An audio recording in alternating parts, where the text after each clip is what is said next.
Positive psychology is built on the basic notion that it's important not only to focus on what's going wrong in the world, what's going wrong with our mental health and disorders and so forth, but also what's going right with the world. And so our tendency is to think, if I just solve the problem, then the opportunities will take care of themselves. But actually, it's a little more complicated than that. And if we don't focus specifically on the opportunities, then we'll kind of get perhaps to a 0 point, but we won't get from negative into the positive domain. I was really pleased in reading the goals. Obviously, they're great goals, but also thinking of it from this perspective of not only working to get rid of the things in the world that we don't want, but also working to enable and support and grow the things in the world that we do want. And I found the goals to be remarkably balanced. You know, some of the goals on the one hand are more on the negative side, that is to say, getting rid of the negative, like the first one, no poverty.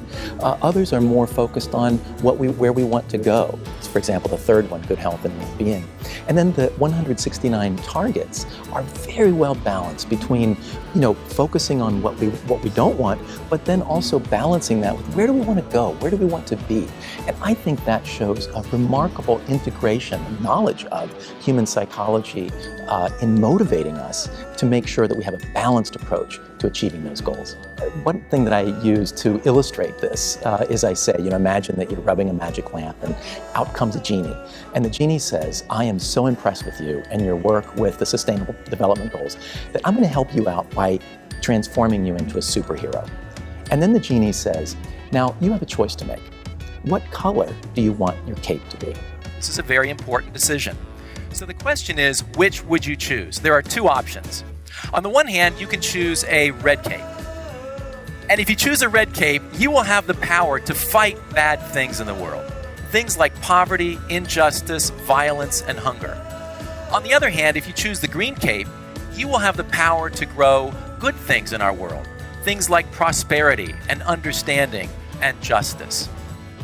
So when I ask people this question, you know, some choose the red, some choose the green, and the point isn't to say that one is right and the other is wrong, but to say they're different. And so if we focus on the red, we'll find problems, and it's important to put out, you know, solve problems.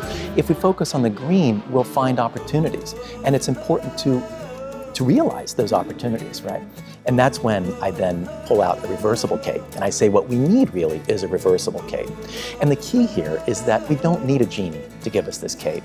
Our genes have already provided us with the power to fight against the things we don't want and for the things we do want. The hitch is, though, that we have this thing that psychology calls a negativity bias. So it's easy for us to overuse the red side of the cape. Right?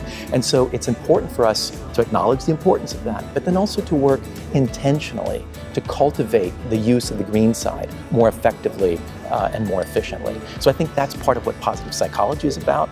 I think that's part of what my challenge today is about, is to remember the reversible side of the cape, but to keep things balanced, making sure we're not underusing the green side.